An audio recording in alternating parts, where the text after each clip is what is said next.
it looks pretty bad. Like, if you think about it, it's like, yeah, we launched an ETF and like the total AUM has actually decreased, but like that is mostly due to the market structure of Grayscale having this one fund, which is a very high fee structure. Hello, everyone. Welcome to another episode of the Index Podcast, where the three of us come together every couple of weeks to discuss on-chain data, metrics that move the crypto industry, and of course, chart crimes. With me today, I have Danning, on-chain corgi at Flashbots. Hello. And Hildobi, resident data houser at Dragonfly. GM. And I am Boxer, and I am the community powers at Dune. Before we get into it, nothing we say here should be relied upon as legal, financial, investment, tax, or even life advice. We are acting independently of our respective professional roles here. And with that, I'm very excited to dive into this episode. Today, we're going to talk about ETFs and Polymarket, really the only two kind of metrics that or topics that are any interesting right now. I think the industry is kind of like everyone is on vacation. I think like the French have all like the Olympics are going on. It's like there's not really that much happening. Even though like an ETH ETF was released, which is like that's super exciting, but like the price is just like everyone is just asleep at the wheel. So like and like the US election is still coming up. So like or like the hot phase of the election is still coming up. So it's like everyone, it's just like a big suspension moment in time. And we thought we'd take the time to kind of dig through two old favorites, and that is Dobby, of course, as the kind of industry expert on-chain ETF flows, is going to give us an update or like give us an introduction to Ethereum ETFs. And we're going to get an update on Bitcoin ETFs. And I dug a bit more through Polymarket data. Previous listeners of the podcast know that is one of my favorite topics. So I just curated a bunch of news and charts, and we're gonna dig into the rise of Polymarket. With that, Dobby, how do we start talking about Ethereum ETFs? Like, what's the best angle here? Well, I think we can start from the beginning. Is that last week on July 23rd, 24th, 24th, there were 9 ETFs that went live that were kind of like akin to the Bitcoin ones, but for Ethereum this time. There's a lot of similar issuers, and there's also Grayscale that introduced the second trust fund. So yeah, I'm going to run through all this. First, I think it's important to look at to make the distinction between reported flows, which are the flows that are going to be reported by centralized actors and Bloomberg like you're going to find on Bloomberg terminal and stuff like this. And then there's the differentiator to other ETFs is that you're going to have those flows happening on chain as well. And I've kind of had this little thing where I'm trying to track those myself, trying to track where those assets are held. And I'm going to run you through what that looks like, what the process is, and the how to interpret this data differently from the reported flows and everything. So first, I think let's look at reported flows from the website to check those is going to be Farside. Farside has it's essentially it's just a table that has the flows, but they tend to be the most efficient in terms of reporting. So those numbers come in here first before anywhere else. I guess, like they say, they focus on speed over accuracy, but usually it's pretty accurate. They also have some charts. So here you can see a high level of the reported flows, but I think it's still fairly limited. And yeah, so this is how it looks like, what you're used to for usual ETFs data. So we have the on-chain flows. Those the caveat is those happen due to an SEC rule within 1 working day after trading actually happened. The rule is basically you got to settle within T+1. It used to be T+2, but now it's T+1. But yeah, basically the flows we're going to observe here on July 24th were reported and happened on July 23rd, but they just were settled the next working day. I think actually that's one of the things we should, one of the proving points we could have with blockchain is that we could settle much faster, and we don't even need T+1. We could even have like, settle at the end of the day. That would make a lot of sense. There's not much of a reason in the blockchain world, as far as I know, to settle the next day. But maybe that's my TradFi illiteracy, and my reading on this is wrong. But yeah, I think that's, blockchains are much more efficient than current systems, and that would be one of the ways to showcase that, I think. Anyways, those ETFs were, for the most part, started from scratch with almost zero ETH, but there was Grayscale that had a trust already, ETH, so ETHE, which already had quite a bit of Ethereum from way back in the day. So you can Is actually that the see, same as like the old Bitcoin situation with like the yeah, Bitcoin whatever exactly. fund they had? Was it also depegged as strongly, or was it like, is it actually like, It's the did that exact same keep its situation price? where with GBTC, where people were waiting to redeem, and essentially assets were stuck for a while until the ETFs were converted. So in this case, that last week for Bitcoin, it was in early January 11th, I want to say, but I'm not exactly sure, somewhere around there. But yeah, here you can see that there was 2.9 million ETH that it started with. And to start, actually, they did something differently. They started with by making two separate funds, trust funds, and they created Grayscale and Grayscale Mini. The Grayscale is going to be the usual fund, so the one that's similar to the one we found on we've seen on Bitcoin, with 2.5% fee, and then they created the Mini one, which has 0.15% fee, and they started it by seeding it with 10% of the assets they had from Grayscale. So they started with 2.9 million ETH, and then I guess 290,000 of those went to the Grayscale Mini to start it. So if I was So an investor in ETH, I got 10% of my shares in like a mini form and that's the rest in that's the the part big I'm not form. too Like sure. how? That's the part I'm not too sure on.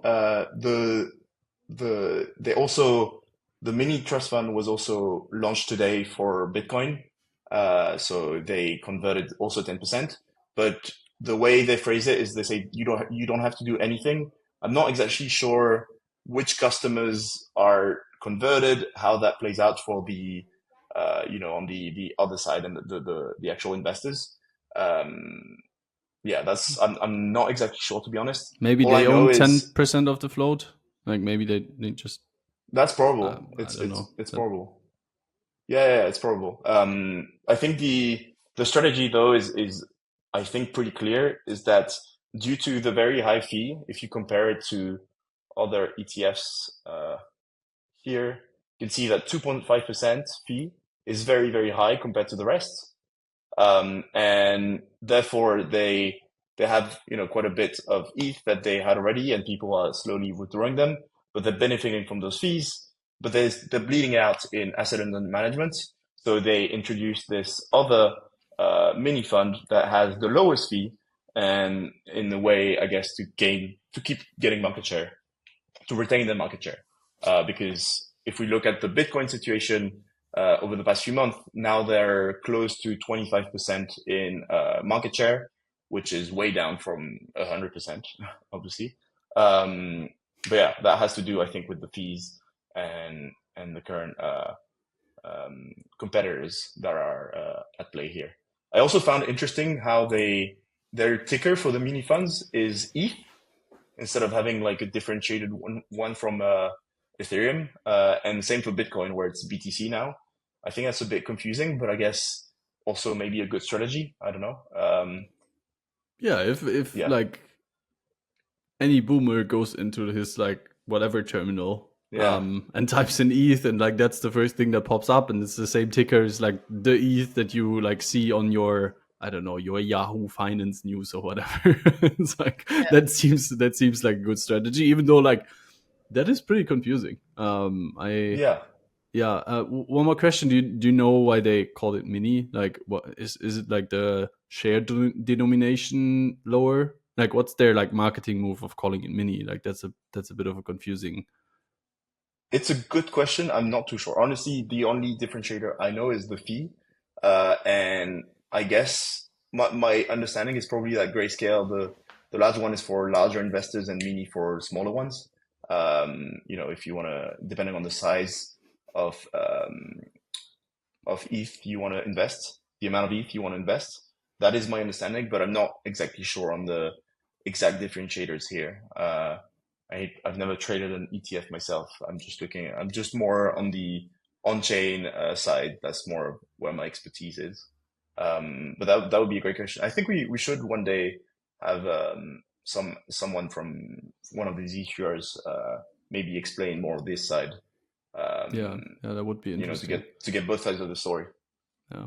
Okay, we'll just run with the theory that mini fees, like smaller fees, so they just call it mini. But I don't know. It's probably some like mixture of targeting small investors. Maybe the share price is lower and then the fees are lower.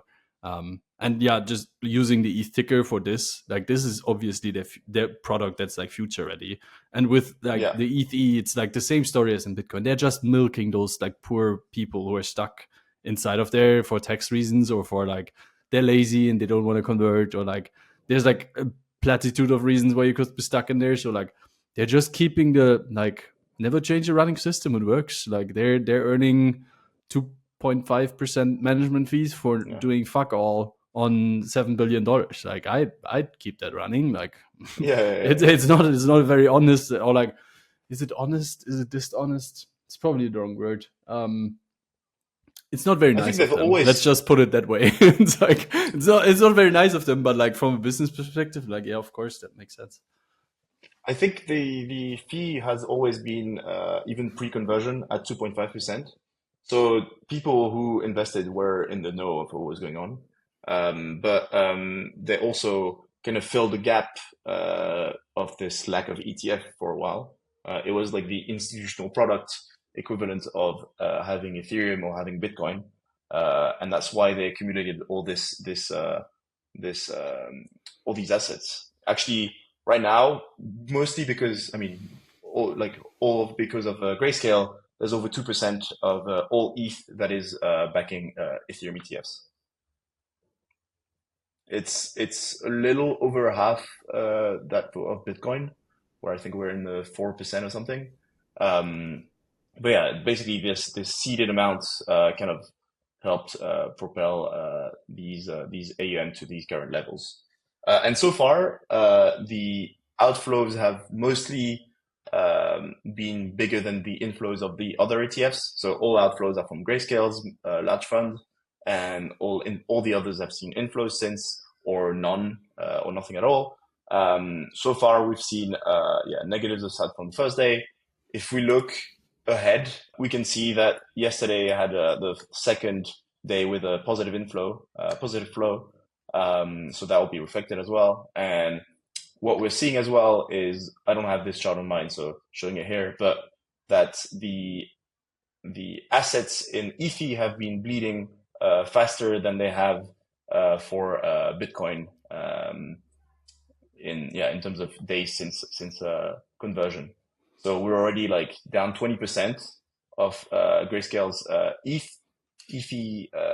AUM, and that also, of course, one of the things that the chart doesn't factor in is this conversion of the 10% into the mini trust. So yeah, it's not just as simple as outflows have been bigger here than before, because also it's not the same dollar amounts and everything. But yeah, it's, I guess, good for perspective, and But especially if you put since the people, yeah, 10% back, the chart kind of align, right? because if we look here, we look roughly to be, yeah, it's like, I think we would be somewhat in line with the previous outflows. Um, but yeah, it's the thing is, now today, this we should see a 10, like not 10%, but like here, like a few percentage drop, because 10% of those amounts were converted just this morning into the Bitcoin mini trust, which they launched right this morning. I was actually confused because if you look here, you're gonna see on this chart this like Mace Windu little candles. Those are actually from Grayscale withdrawing 10% of their AUM, and then over the same day plus the next day, so plus this morning, converting those into Grayscale Mini, which actually right now is already 1, 2, 3, 4, 5, 6, sixth largest in terms of ETFs for Bitcoin. Just because, and it barely just started. I don't think there was any trading yet, or at least not recorded on here. So yeah, 1.8 billion started and 2.8% of the market share. And you can also see that Grayscale has gone way down since it started. If we look here, it's especially helped with we were in 30% before the conversion, and now we're closing in on 25% of assets. So that's also why I think, they're starting to bleed, and, they're running out of like AUM given the fee. So it's a good idea to make a second fund that has lower fee. I guess it's a strategy that makes sense. Going back to the ETH ETF. Yeah. So this went live when? I think last week somewhere. July 23rd. Okay, and since then we've basically observed a lot of outflows, but those outflows mainly come from Grayscale. And like you could now theorize, like, okay, like people are finally unlocked, they finally have liquidity on this asset without like having any, what is it, deviation from the like normal market price. Yeah. Or depegging is like, I don't know, like you could use both words. But ETH ETF in general, they've kind of like suffered under the spell of Grayscale, because Grayscale has this like huge fee structure. And now like maybe some of these like I looked at the like outflow chart, and I was like, okay, probably ETH ETF investors are a bit more switched on because it's like even further down the risk curve. So like they will be exiting the Grayscale like 2.5% fee fund even faster than like the Bitcoin guys, or probably like, I don't know, like my assumption would be that like more people in general have invested in Bitcoin just because it's more proven, and like the ETH ETF is even further down the risk curve. So like less people who are like more keyed into the space have invested into that like ETH, like trust fund or whatever Grayscale launched before. Yeah.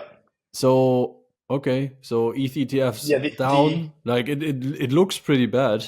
Like if you think about it, it's like, yeah, we launched an ETF and like the total AUM has actually decreased, but like that is mostly due to the market structure of Grayscale having this one fund which is a very high fee structure, and like savvy investors now probably like maybe they switch to something like Fireblocks or like another custodian platform. Maybe they just like raw dog their ETH on Coinbase, or they actually like hold staked ETH somewhere. And it's like this ETF is like really kind of a joke product for anyone who's keyed in. And if you were locked into this like Grayscale vehicle, like I'd be getting the fuck out of there as well. So this like if you look at it, like the TradFi guys probably look at this and they're like, oh yeah, like this is worthless. Like look, the market doesn't want ETH. But I think you need like, I think this nuance like actually really helps of like you can break this down into like, okay, it's probably just nobody likes Grayscale. Like this like vehicle from Grayscale is like very like it's not your like game theoretical smartest move to stay in there. So like you bail as soon as you can. For a long time, it was the only solution to, in terms of regulation. Like you can't, Americans can't necessarily have their company or fund or whatever directly invest into ETH or Bitcoin, and these are like investment vehicles to facilitate that. So it's more of a regulation thing than anything else. But of course, if regulation aside, you are not getting the better deal. You can stake your ETH. You can even stake it with liquid staking or with a custodian, so you don't even have to manage it. And you would be getting more higher returns on your investments in that case. And for now, the staking was out of the question for ETFs. But I think my guess is eventually those will be able to stake those ETH because it just makes sense. But yeah, it will take a few months for good regulation to agree there and be like, okay, we agree that you can stake it. Also, the assumption based on the data we have is that the discount pre-launch was actually smaller than it was for Bitcoin. So it was smaller on ETH on Grayscale than it was for GBTC Grayscale. And the reasoning is that people think there's going to be less outflows because there's less of an overhang of people waiting to redeem those tokens. We'll see how that plays out. I think we'll just watch the data, but maybe that's the case. We'll see. I don't know. Because Bitcoin ETFs had seen like pretty brutal outflows early on.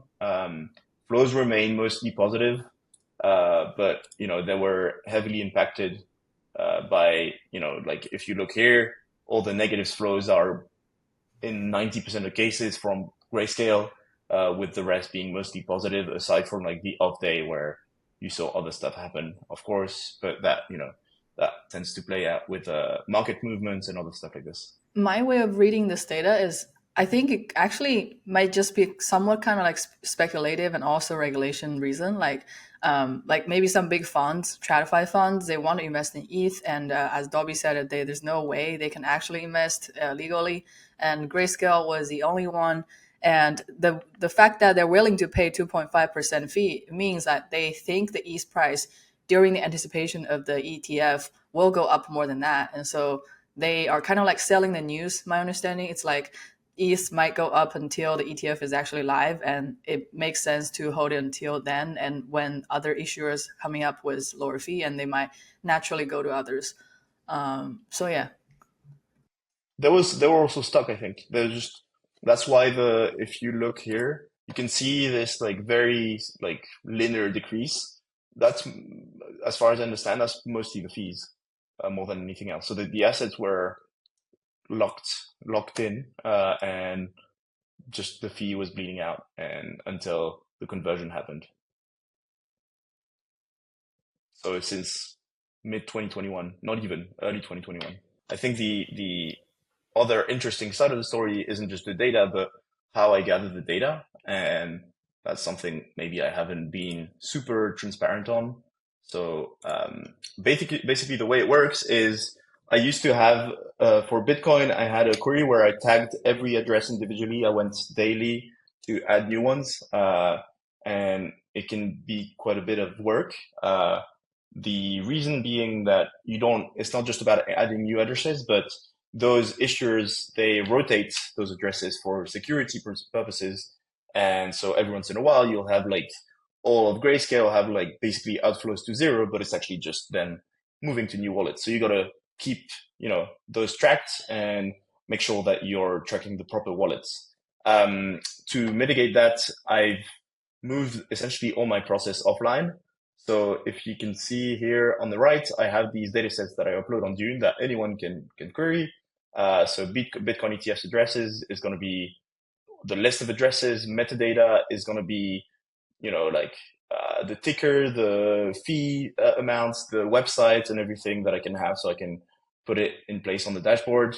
Same for Ethereum, so it's structured the same. And then there's update thresholds. This one is actually really important. The reason is that given this wallet rotation, if I just kept it going without having a threshold on the data, it would mean that, there's a wallet rotation. Therefore, like the chart shows mass outflows when it's not really the case, because it just is that I haven't tagged the new addresses.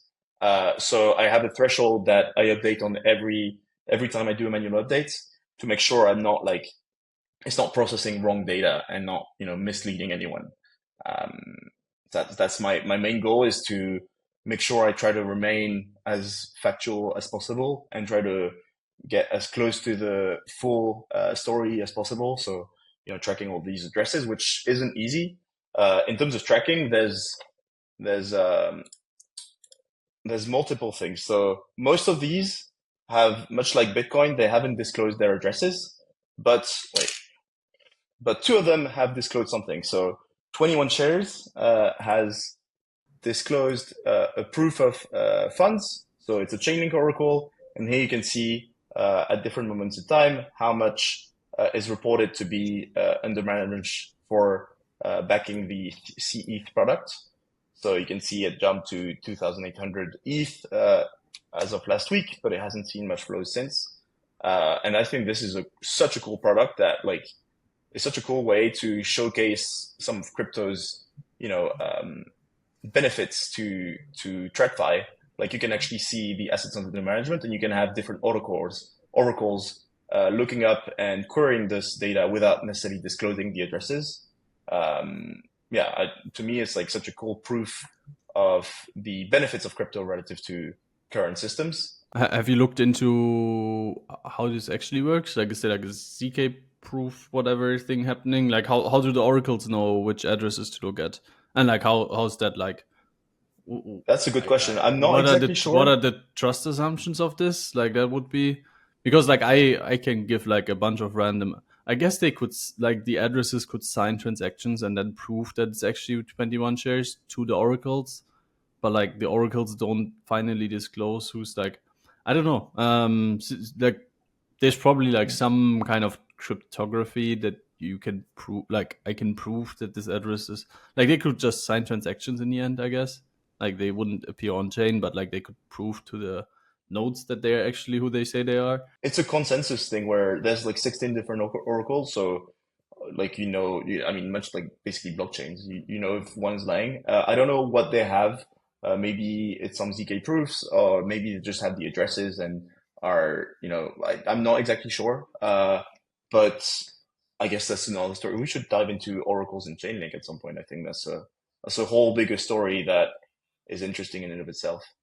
But yeah, so that's one thing is you have proof of funds, and then you have address disclosure, which is what Bitwise is doing. And Bitwise shares on their website. If you look here, that's like the front end of their ETF product. If you scroll a bit here, you have the list of addresses that where like the assets are located, and they keep updating those, and they have the same for Bitcoin. And also, I'm in touch with them, and they've shared an API, so I can easily query and update them on the fly. So props to them for making all this super easy. And I think it's also, it's like a cool showcase of crypto is like where you have these people investing in those products, you might as well showcase them what are the benefits. So much like proof of funds, I think address disclosure so anyone can look it up is also super cool and makes a ton of sense to showcase. But it'll maybe take a while to convert larger issuer into this thinking. Yeah, why like if they're just like I'm gonna release my addresses, I don't care. It's actually kind of interesting that everyone else is like, oh no, please don't look at my addresses. Like I'm so vulnerable. It's like what are you like? What are you guys laughing about? Like you should just have like good private key management. I don't like I would want Yeah. to understand this, but like I haven't ever understood the argument of like my So addresses are public, so like I'm at more of a security threat. It's like I think how would that make sense? Like I don't see that. I feel like it's just like a TradFi mindset and the Web3 Mm. gene. Like I don't know if it's true, but I would like to attribute the fact that 21 shares always share their addresses. They're so on chain because there are analysts like Tom Wan and others. Like they always on chain.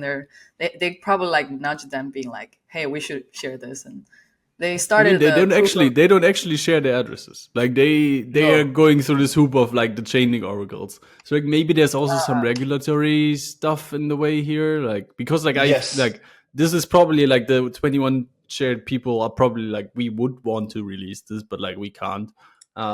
So yeah, I think like at this point we really should talk to some ETF issuer and ask ask why the hell this is not possible or like what their perspective on this is. Because So like they we can also theorize all we want. made this. So that's Tom One from 21 Shares and sharing, all these are private, so you can't see the addresses. And they have, I think, like API from Coinbase, something where they pull the address list and generate the flows from it. And I've talked to some funds, and it's mostly about regulation and just like it's just work to get the regulation in a way that like this is possible, and it's a too heavy of a lift for too small of a reward, I guess, to them in their eyes. Hopefully that changes. but yeah, this is what they have. The thing is, uh, you like those aren't they're not necessarily willing to disclose the addresses, but just the amounts that are like flown, this is like plenty to just dox them, because it's such large amounts that not many addresses have remotely close of a flow, and that's like basically how I dox them. That's how I find all the addresses. Like BlackRock moving funds, it doesn't just, it's not like someone buying an NFT. It's a whole other story, and therefore it's pretty easy to track. The only one that is much harder is Fidelity. That's commingling the fund of all its assets. So it's kind of hard. Like I can track the inflows and I'm tracking the outflows, but the actual holdings, it commingles everything. So it's a bit of a mess.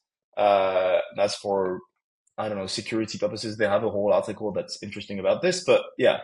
Right now, I think they don't realize how easy it is actually to dox if you put in the work. But it's also important, if you do put this work, like I would never put this out if I wasn't very confident that my flows actually match what is reported, because that wouldn't make sense. So that's also what I track. I track also, the seeded amounts, so the amounts that were already in there to start with, the flows when those happened. I make sure that there's no flows during the weekends, that it's only during trading days. Yeah, all this kind of stuff. And another thing as well that I forgot to mention is the other reason other than legal why they don't necessarily share addresses is because they're afraid about people like sending them stuff. And like therefore everything that's in there they have to report. So there's some funds that are getting ordinals that are like hodl. Like I saw a bunch. Arkham was posting about this, about like receiving like hodl or like stuff about like anti-government and stuff like this, which is like crazy, but whatever. Like that's a possibility, and they have to report this. Ethereum, it's probably even bigger of a mess because you could send, there's many more tokens than just Bitcoin and ordinal. Yeah, you could So yeah, you could tornado dust them. That would be the most fun thing. Just send them something yeah. straight from Tornado Cash. I think they like just get the regulators. Like it's just like let's talk about it. Like what's happening here?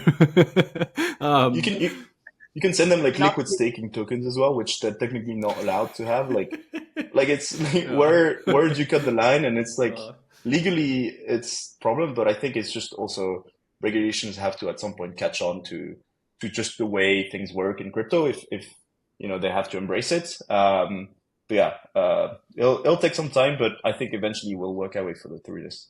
But generally, I really appreciate 21 shares in Bitwise, like its commitment to being more, I guess, crypto friendly and being more, understanding of those products rather than just releasing an ETF on top of them. yeah, totally agree. I think we should celebrate and elevate those who do share and who do live these crypto values, and the other ones maybe they'll like get it one day. I mean they already have an ECTF, so like they're probably in it for the money, but like that's how you get them, like Yeah, over time they'll just realize like, hey, this is actually pretty cool. Like we're earning money with this, but it's also just good tech. I have one last thing, which isn't actually ETF, but more about my pipeline.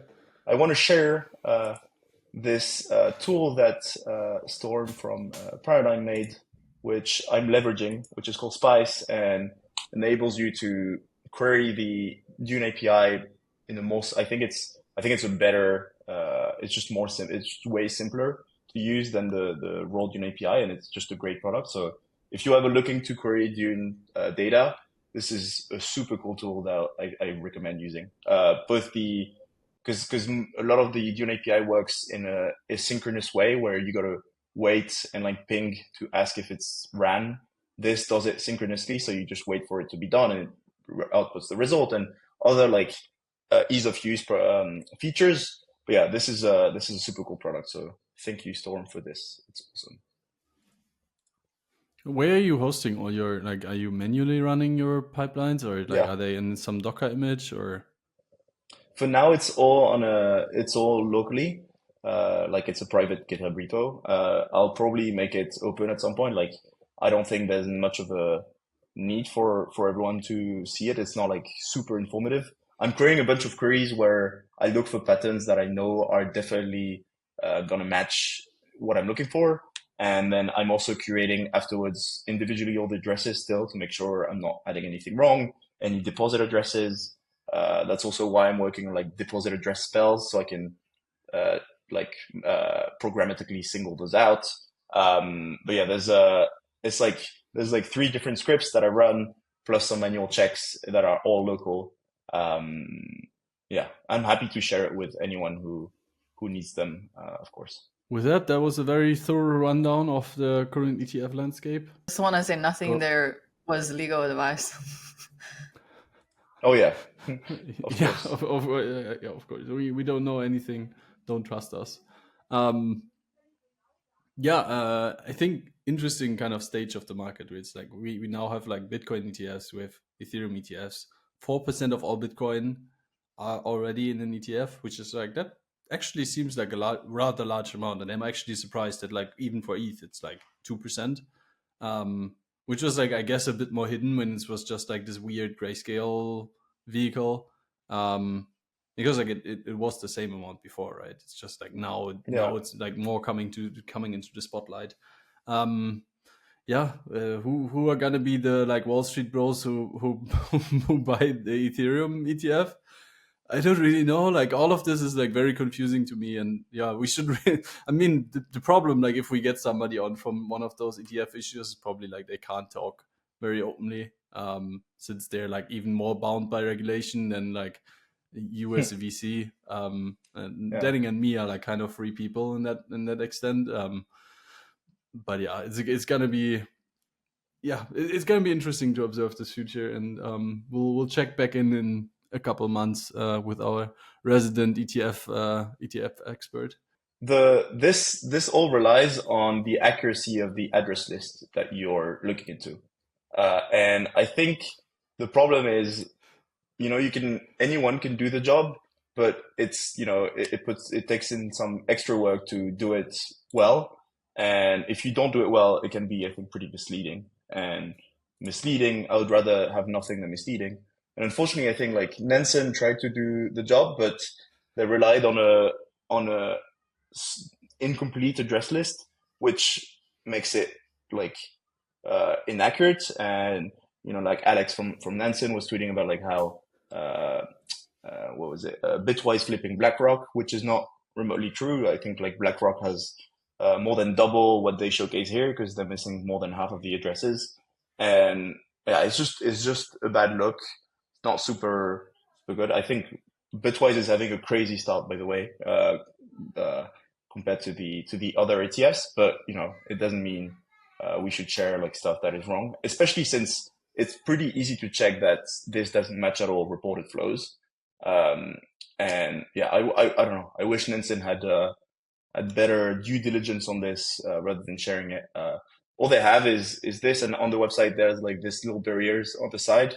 Bitwise is the only one who have disclosed all the addresses, so this is like easy to gather. The rest is more sleuthing work that takes a bit more. But having this little emoji that says like the address list is incomplete, kind of like it's not really super clear, and this isn't the first thing people see. So I don't know. It's just on a for a product of this size of Nansen and the aura they have, it's not a great look, I think, to showcase this as a somewhat official dashboard and tweet about it despite the information being clearly wrong. And not going back and actually correcting the information once called out. I Yeah. think if you Oh, like yeah. if you make mistakes and if you correct them after, like everyone makes mistakes, it's all right. But Yeah, I this agree. this was not a screenshot. Like the tweet is still live, and it's like there is a data source out there. You can actually kind of go back or issue a correction statement or whatever. Yeah, Yeah. not the standard we should have in this industry, but yeah, it is what it is. With that, let's switch gears a little bit and go to the other side of the market, the fun side. Like this is all TradFi, like big money, whatever, laws, regulations. I mean, laws and regulations are also relevant in this topic. But of course, I'm talking about Polymarket. And I think first of all we need to say Dragonfly is an investor, or Hildoby works Yes. at Dragonfly. Dragonfly is an investor in Polymarket. Anything more we need to add? No, we invested in their Series B recently, earlier this year. And with that, let's switch gears a little bit and go to the kind of other side of the bell curve of the market. Let's talk about Polymarket. I think first of all we need to say Dragonfly is an investor in Polymarket, so they recently invested in their Series B. So there is conflicts of interest here from Dobby's side. Neither Denning or me have been angels or anything in Polymarket, so we're free to speak. But that just as a disclosure. It's been going really well for Polymarket. We might actually have a breakout product from like our crypto Twitter universe into the wider world. It's like the one that made it. I'm very proud. I have no stake or no affiliation. But yeah, I'm just very happy to report that Polymarket is actually doing kind of well. And I think the best way to probably go through this is to first look at some high level metrics. So you guys have probably also seen this floating around on Twitter, but absolutely hockey stick charts for Polymarket. Their recent, or this month. This month is pretty much over. So like this is actually a really good result, good time to record this podcast. They had $366 million in trading volume. And of course, comparing that to DEX trading volume, which is like in the billions, that's still nothing. But if you kind of like look through the progression of this chart, it's like they had 111 million in June, and only 63 million in May. And I think May might have been the last time we checked into this. And it's like, 63 million in crypto, like that's kind of pocket change. It's like, it doesn't sound like too much. But yeah, now in the month of July, there was $366 million of trading volume. So that's really exciting. And with that, of course, there's been a huge growth in traders.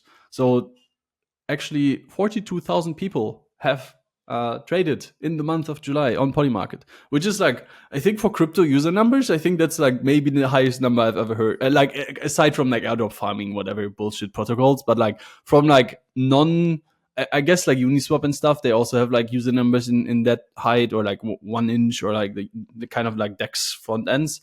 But like for an app that's like, it's not really DeFi, and it's like not like, I don't think people are using Polymarket to airdrop farm like over like too much. So I think overall, like this is really, really exciting. I also think it's interesting. One of the things Polymarket is known for is more around politics. And if you look at the volume, it's matching like one of the spikes is in 2020, and the more recent spike is also heavily driven by politics. And there was a really interesting thread by, I think, Carl Samani about how these prediction markets are almost more about having I don't know how he calls it, but like a sector to bet on that is continuous. So maybe like sports, something like this, more than fun little bets that are going to be every once in a while because you want to keep that volume. Yes, exactly. I recommend everyone to read this. I think it's a really interesting read and interesting take on how this is just a different type of product that has these own considerations. Yeah, Kyle is basically saying here, like, what matters is regularity, and if Polymarket turns out to be a flash in the pan of like, the volume is gonna rise until the election, but then there's no stickiness and people are just gonna leave again, then you haven't built a sustainable product. Even though like in crypto, it's like, what is a sustainable product? Like, what's the actual goal of like running a business? It's like Polymarket currently has 0 fees, so like they're not earning like too much money on this. But if they had fees, they could actually like kind of like do the friend tech move, where it's like, we're gonna like have 5 weeks of attention, like earn like a gazillion like in fees, and then we're just gonna like go fuck off into the sunset. I don't quite know if that's like an accurate description of the Frentech saga, but like it kind of like from the outside kind of felt like that. But for that, they also took VC money, and it's like I don't understand any like I like no shade thrown towards Frentech. It's just like that's like a good example of like some like a team that actually like earned a shit ton of fees in like a short amount of time, and like even for like if that was like the whole outcome of Polymarket of like we're just gonna make like $50 million in fees in the election markets, and then like whatever happens afterwards, it's like of course you want your business to be successful, but like having earned $50 million is also pretty impressive. So like maybe maybe maybe we need to shift our thinking to more temporary companies or something like this, even though like this doesn't make any sense. Like you want economic security, and like you want that for like quite some time. You don't want to like I don't know, like work at new companies all the time. But that's I think I went to some weird like philosophy thing here. But so I think the Polymarket story, as Dobby rightly pointed out, is like very much driven by the US election and like all the drama that's going on in between there, which is like like is Joe Biden gonna, and like this is an actual like really dramatic kind of US election. So like I think Polymarket is kind of like perfect. Like this is like a perfect like combination of things where it's like in 2016 was that like the Hillary Trump, oh I don't know, like maybe it was 2020, like I think Hillary Trump Yeah. was like like that was like also an exciting like election thing, and like there was like Yeah. a lot of shakeups, but like I think the drama like of this one is like unmet. Like there was like a literal assassination attempt. Like, can you guys imagine? And like 2 weeks later, nobody's talking about it anymore. It's like, oh, like this is just like some little small side story. It's like insane. So like I like it just feels like a perfect combination of like everyone is super online. Actually, that Twitter is kind of like freed from censorship is actually like a huge, or like X is also a huge part of the story, where it's like news kind of get first populated through X and Polymarkets, and it's like the more kind of traditional media is kind of lagging behind, and of course they have their reasons for lagging behind. They actually need to verify the sources, and but like it kind of feels like that like method of media is like no longer as relevant in like this 24/7 information thunderdome that we're all living in. So I don't know. There's like a bunch of factors that come together here. And maybe to share some of the most recent updates, Polymarket has released an integration with Substack, which I thought was like kind of interesting. I had not heard about this on Twitter or anything. When Biden dropped out and there's this new candidate, which is I think Kamala, and then how does the prediction market change? Are you able to add an option there, or you have to start a new market? I think there's a bunch of candidates for the election thing. It's not just a binary one. Yeah, I don't There was remember even Michelle Obama Kamala and stuff being like there. this. Kamala, yeah, it's probable she wasn't. I'm not sure actually. I think all of these basically work as like 0-1 binary options. So Trump win, Trump not win, and then like that's an isolated market. And then Biden win, Biden not win is an isolated market. Kamala win, Kamala not win is Oh, an isolated market. And then people just arbitrage between the different markets, because otherwise you have like this multi-sided whatever like weird convoluted thing, and like you can't add things like going back, and it's like I think like pretty much it's always like yes no questions.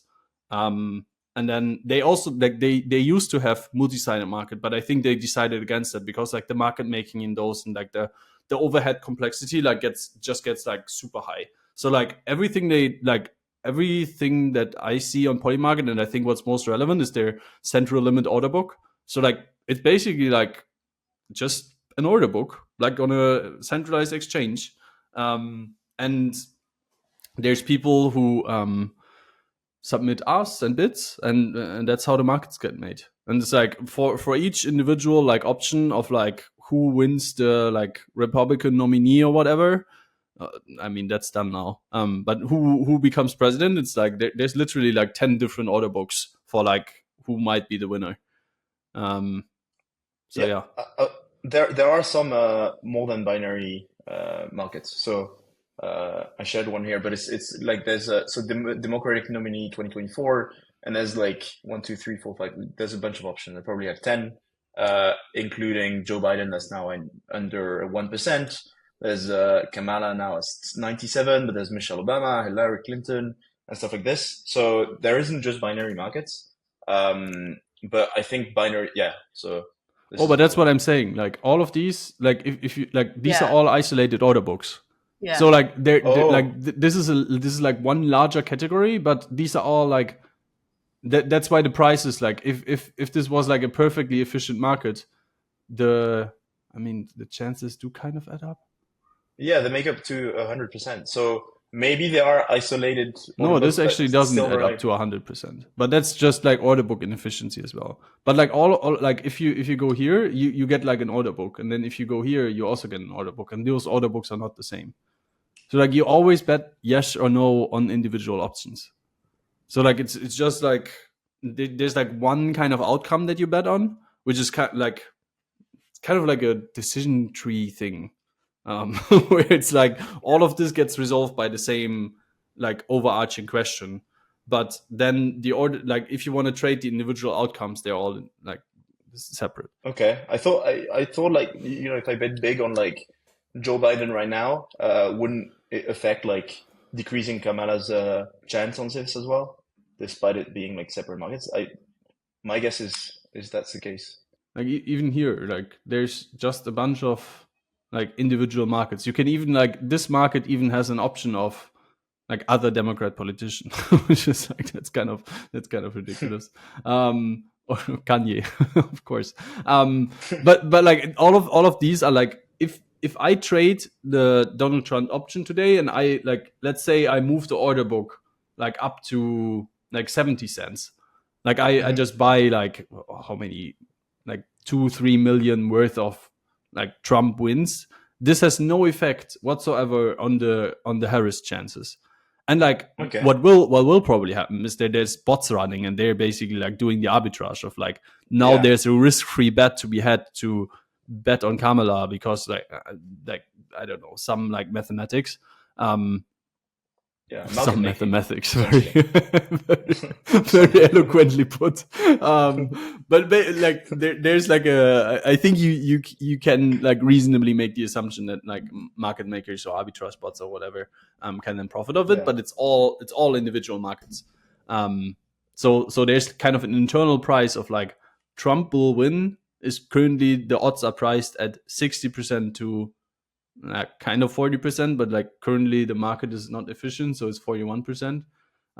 So that's always like in DeFi we went to AMMs because we didn't have on-chain market makers, and like now we're Hmm. back in like oh okay we actually have to like have market makers, and the central limit order books are not the most like they are like very good at matching trades, but like it's like not the best at finding prices always. Sometimes there's like giant spreads in the order books, where like the sum of both outcomes will literally be like 150 or something, and you're just sitting there like, huh, like how does this make sense?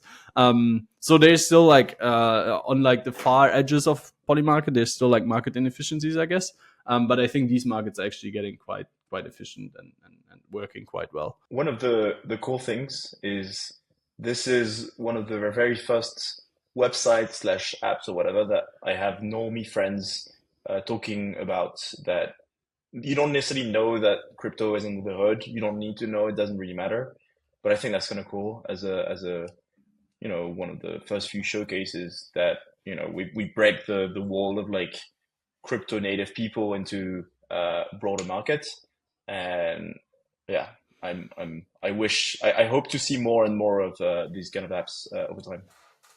Yeah, I think it's super exciting as well, and I think like in this information environment, I think they've like perfectly like all the odds kind of aligned for them to succeed in the moment. And now they've even like what I wanted to talk about earlier is like they've integrated like a Substack integration, or like they have worked on an integration with Substack. So basically now you can in your Substack articles you can embed Polymarket odds. So like this makes it easier for like the kind of like old school political pundits to like work with the Polymarket. They can literally just drop this embed in here, and I would think it's just like posting the link and then this automatically converts into an embed.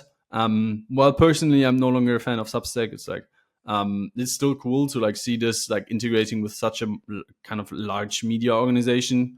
in Web 2, and I think it's just gonna like kind of like this has like network effects, and like the more kind of integrations you get, and the wider the reach gets, the better it is for, I don't know, for Polymarket. And actually, like if you think about the market structure of betting, it's like huge network effects. Where it's like Yeah. if the order book is deeper, like the price algorithms are gonna be smoother, and it's like you're more people are more likely to actually venture into other things. So like this is gonna be a winner takes most or winner takes all market, in my opinion.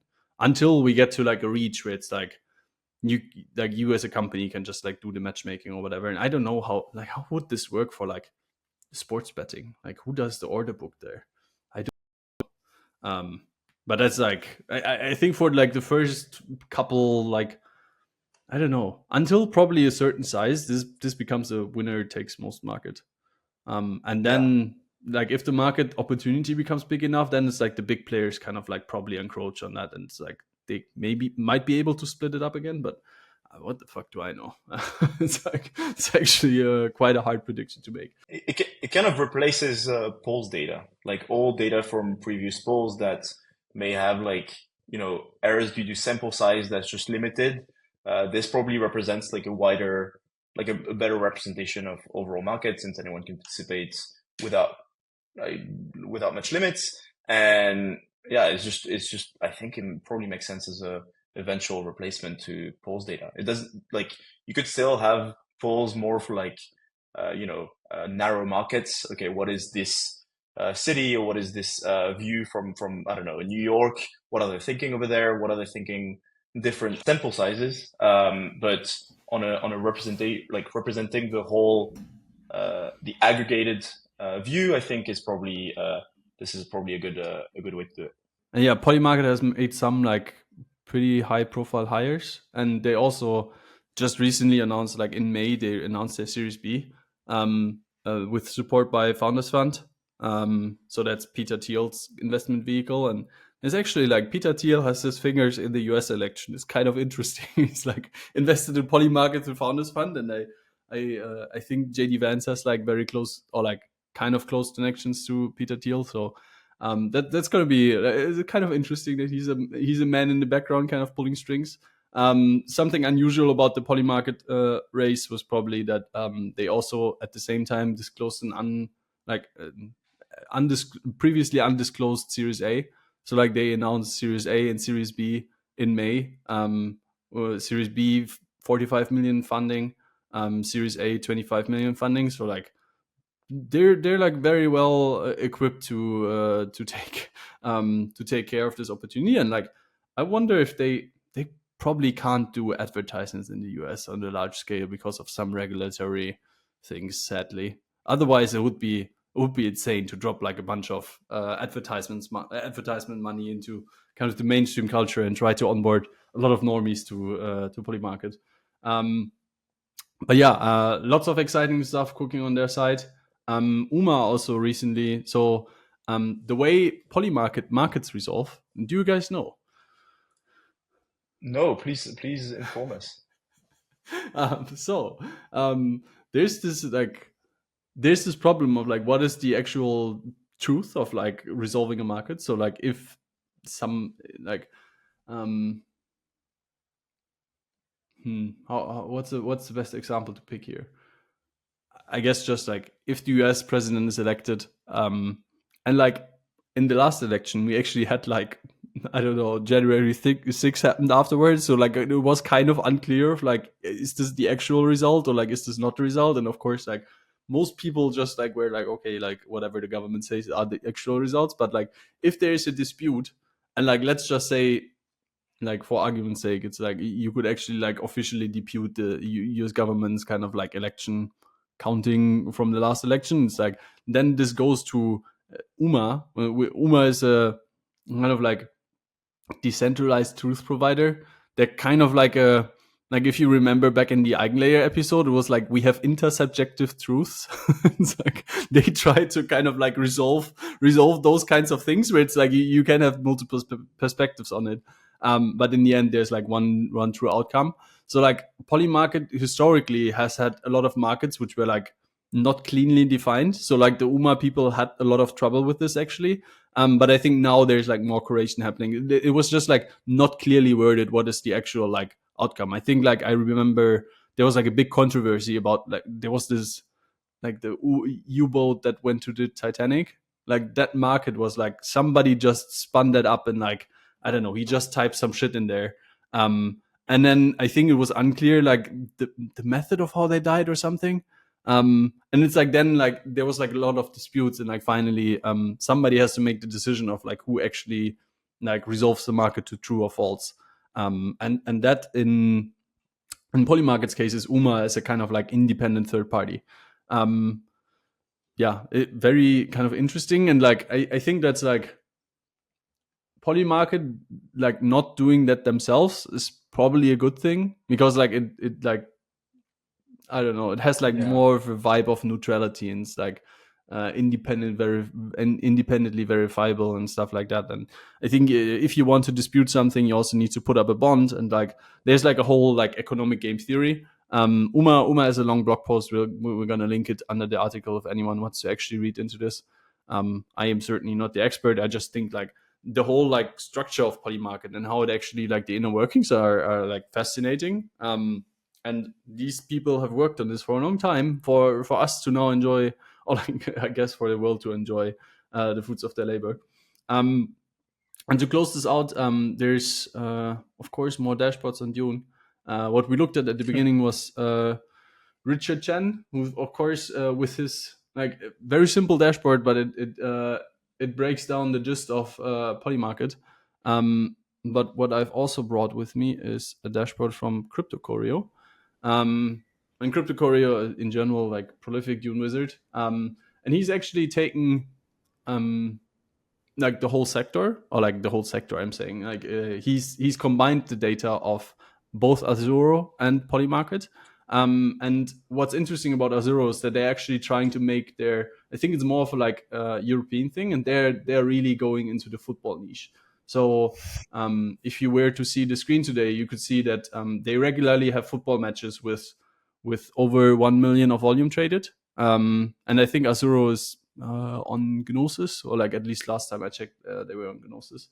So like they're trying to make this recurring thing that Kyle is talking about, and I think Polymarket is also like they have like a Twitter account which is like Polymarket Sports, but like so far nobody has really bitten. So like I think this will be interesting to watch in terms of like okay, can like does Azuro just take the sports betting angle? Like are they maybe the more like natives in that area, and Polymarket is gonna take the election or like the more political things. But again, there probably is network effect. So like if Polymarket gets their product right in terms of like also offering sports betting or like a better experience for sports betting, they already have it today, but like probably not what people want yet. But yeah, recently Polymarket has really dominated just because of the election. If you were to exclude the election markets, this probably looks a lot more like even. So what we're looking at is share of prediction market users, and you can see that until maybe April, probably like April 2024, it was pretty much a 50-50 split between Polymarket and Azuro. But now it's like 95%, 97% Polymarket. So you can really see that Polymarket has a huge new influx of users, and their user growth numbers are just insane.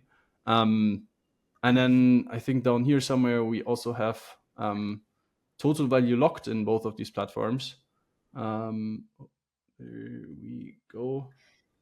It would be cool to break down the user by the markets they participate, and so we know if it's fully just election. Yeah, the problem, like, I think you can probably do this. I don't like Korea has done this for like individual markets here and individual categories, but there's no kind of bar chart that stacks all of them up. But that would indeed be super interesting research to see like this much is spent on. I think Polymarket has these couple. Oh, do I still have a Polymarket tab open? Nope. I think the market metadata is off chain and Yeah. thus requires constant like querying for new markets. So it's just it's a bit of a annoying to maintain and instead of so not easy to make a dashboard out of. Yep. Yeah, you can just query the API though, so it's not too hard. Yeah, But yeah. yeah, it's a bit of added friction, definitely. And yeah, if we look at the TVL, Polymarket now sits at something like 80 million, and Azuro only has 7 million. It's like pretty stagnant since January 2024. So yeah, it's really this dashboard really tells the story of like the growth of Polymarket and the not growth of Azuro, sadly. And it's like, but I think Azuro is still probably in a good position to like in general like kind of capture some of this like newfound attention for um, decentralized betting marketplaces. Hmm. So yeah, I think this is going to be really interesting, and I think if you compare open interest to TVL, so Richard has a open interest chart, which is something like 73 million. And then the TVL that's just sitting in Polymarket is also something like 70 million. So there's a lot of kind of like potential if people like I always have money on Polymarket just in case something happens. So like I think like the closer we get to like I think the event frequency is probably not going to decrease from here, but rather increase. So like I think I think the future looks bright for Polymarket. This is going to be a very kind of interesting election, as they always kind of tend to be in the US somehow. It's always a good theater to look over from Europe and be like, what the hell is happening over there? So yeah, I'm excited. I'm very like I think this is like really exciting data for crypto adoption, and like of course part of this is like Polymarket doesn't really feel like crypto that much. It's like you can actually log in with I think Google and like charge your account with a credit card, and like they've built like a cool Exodia. Like, are you familiar with Exodia? Like the Yu-Gi-Oh concept of like you need to have 5 cards and then you can combine them. It's like they're running on like an old fork of safes to basically like kind of emulate smart accounts. So like the user um the UX of Polymarket is not very like crypto. You don't need to approve tokens. You don't need to do any of this stuff. It's like no, like you bet on outcomes. It's like normies can really easily understand this. So like just kudos to that team. It's like really cool to finally see a crypto consumer application where it's not like oh yeah they're trying to find PMF. No, like Polymarket has found PMF. Yeah, I mean, I think that's probably like the end goal is to not look like when you're on your browser, do you really care like what the stack is behind the website? It doesn't really matter at all. And it's the same with like crypto is probably not thought of right now in this way, but I think it's evolving.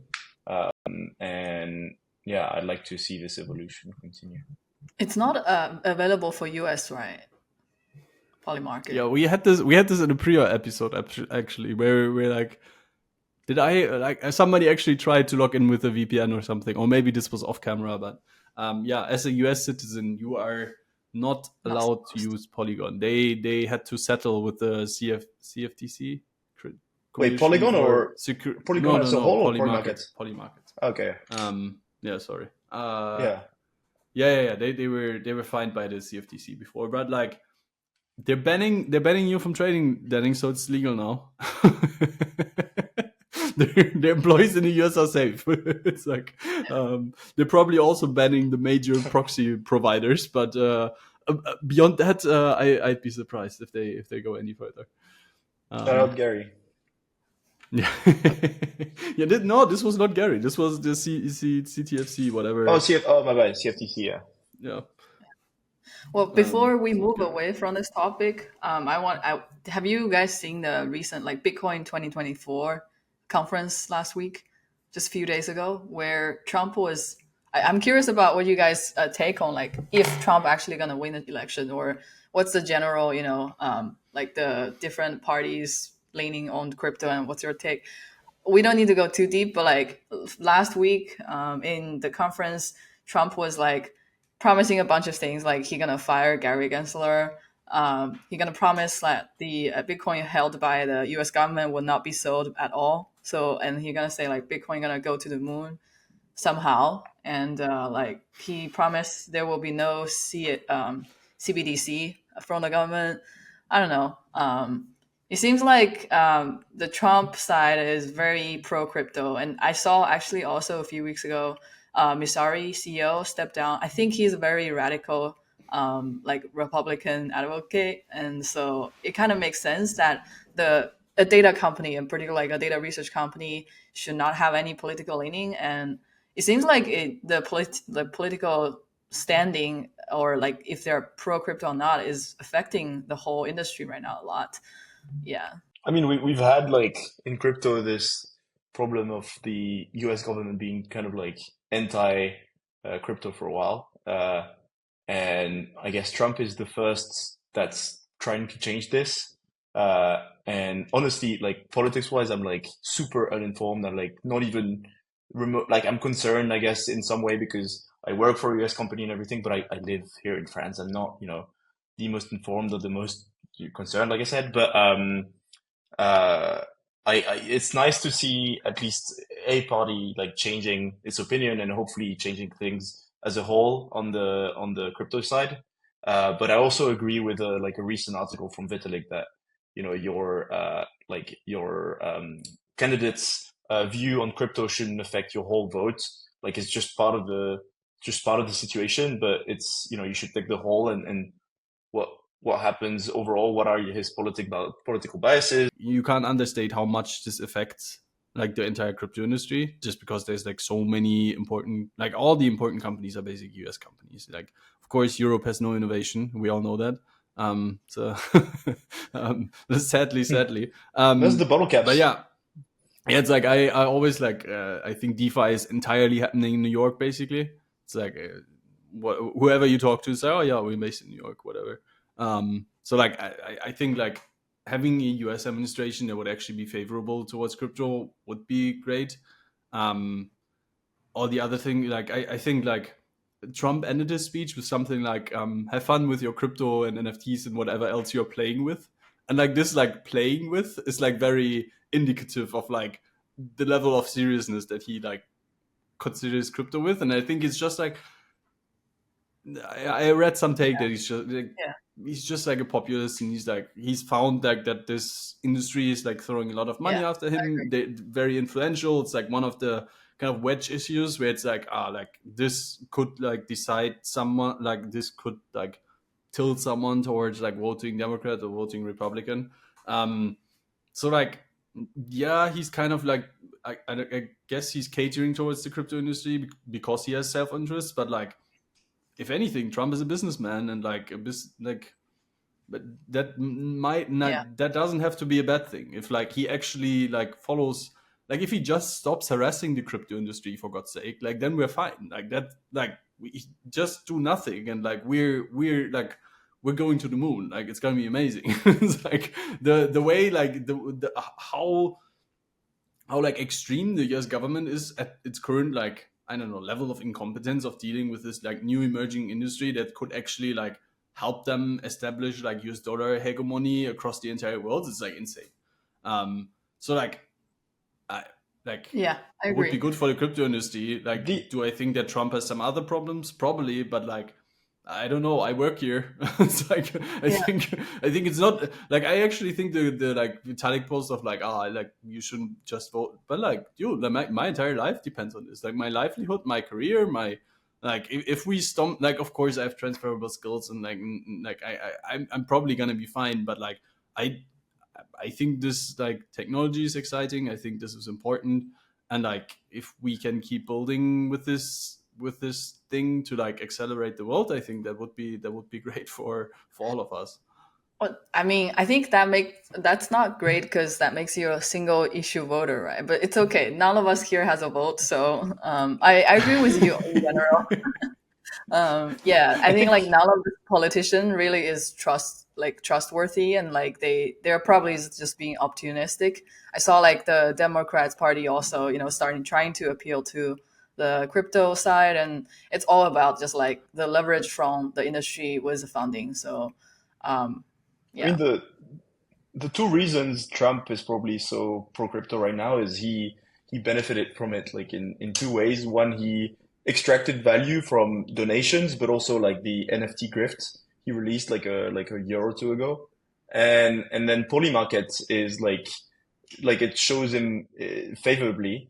So he's been using it a lot to like showcase his like stats of like Paul's equivalent, I guess. But I think that's the main reason he was able to profit from this industry as well, and he sees the benefits it can reap.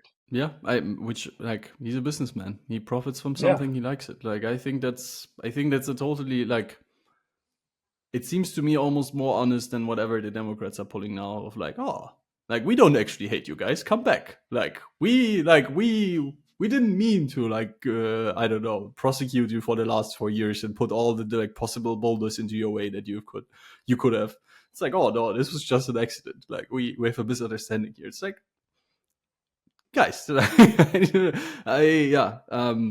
So like we shall see what and like within recent developments, and like now Kamala is the other. Like I think the U.S. election is not as clear cut, or like from my perspective, and like what Polymarket says as well. It's like no longer as clear cut as it once was. I mean, they've clearly heard like the BUSD situation, for example, is pretty crazy. How it was like the dominant stablecoin on like Binance and everything, and basically it got shut down.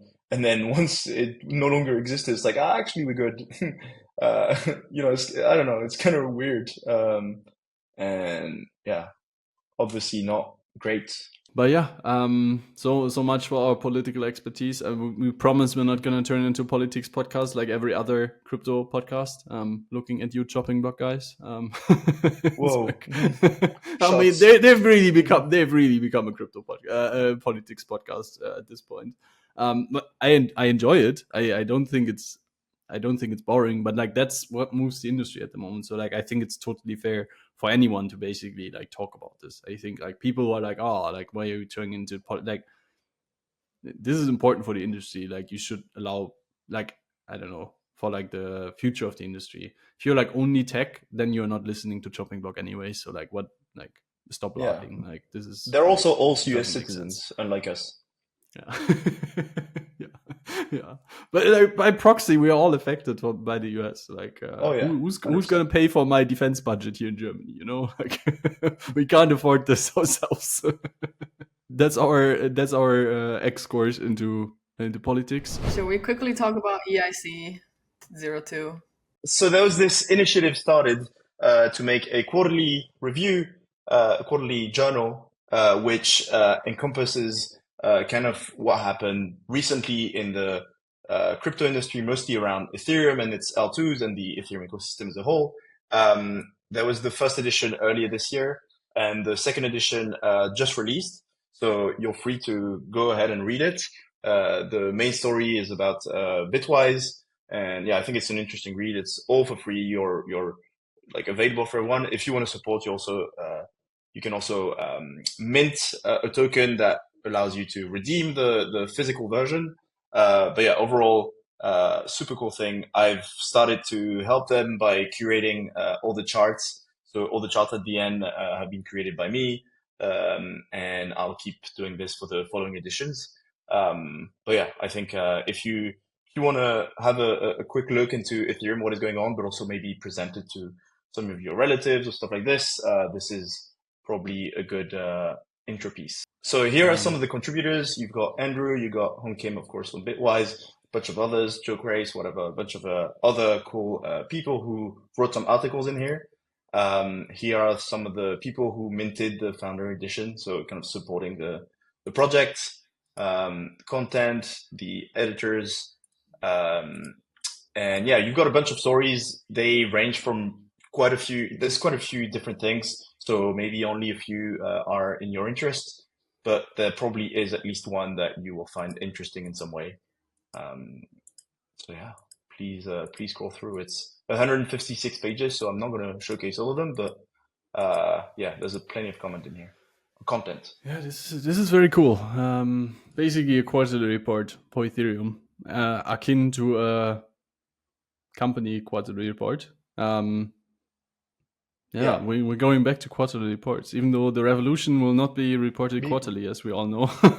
But the revolution is reported live and in color. But sometimes it helps to just like look back at the quarter. And I think to just like frame this a bit more, this is hosted by lemonade.eth, and he just like asks literally anyone, or like not anyone, but like major kind of like personas in the ETH ecosystem to write an article. So it's a really nice collection of like different perspectives and different kind of like angles and different expertises. So I think this is a really cool initiative, and he actually asked me to write for the first episode, first EIC, but I was I don't know, I was busy or something. Should have done it, but it is what it is. If anyone has anything interesting to write in here, please reach out. If there's any comment, anything on the data side as well, please reach out to me and let me know any feedback. If there's anything I should have included or should have removed or whatever, please tell me. Yeah, we have the resident data editor for for EIC Quarterly here now. That's pretty cool. I think in the next couple of weeks, we're gonna say goodbye to our local Frenchman. He's of course gonna be off the entire month of August. So Denning and me, are gonna do a deep dive into MEV. Denning, do you wanna give a few spoilers here? Sure, yeah. I'll just like tease a little bit. So we lined up for the next episode to interview a PhD researcher who I recently published a paper with, to describe basically our findings and like the summary of what's currently going on in the Ethereum block building market, or like the block builder. And this is such a deep rabbit hole. It's like you have to basically explain what is MEV, what is PBS, and all these like in protocol, out of protocol, map boost. We have been avoiding touching any of this topic in the past, and so now that Dobby is gone, we need some data topics. So we decided to decided to start it to talk about this whole thing. And I'm thinking that we can interview a bunch of like really good data wizards in the space, like Tony from Ethereum Foundation, Data Always. They all had like a lot of interesting research post about like what's the latency and what's the timing game happening in the validator side and everything. And it matters to everyone because that's how 95% of transactions on Ethereum being settled. So any user on Ethereum, you're affected about this. So just like a quick tease about like what this paper started with. So this data set website might be a good way to showcase what we're like looking into. Like, for example, like I found out about this website from payload.de a while ago, and they did a good job about like visualizing all these like off-chain data. So also these are all like the block bidding data that is not living on chain and lives in a public data API called Relay Data API.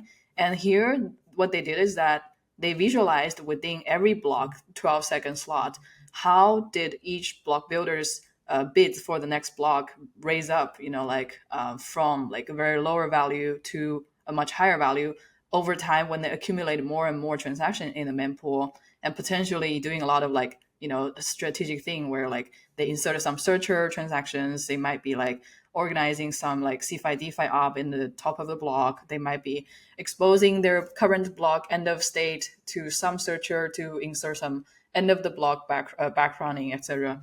And so I looked into some of their data, and they did another interesting view where they kind of break down into each block about the order flow composition. So they kind of labeled out all the transaction by their category. Say, oh, this is a DEX transaction. This is just a random like token transfer. This is just ETH transfer. This might be some other transaction. This red one is, I think, bridge.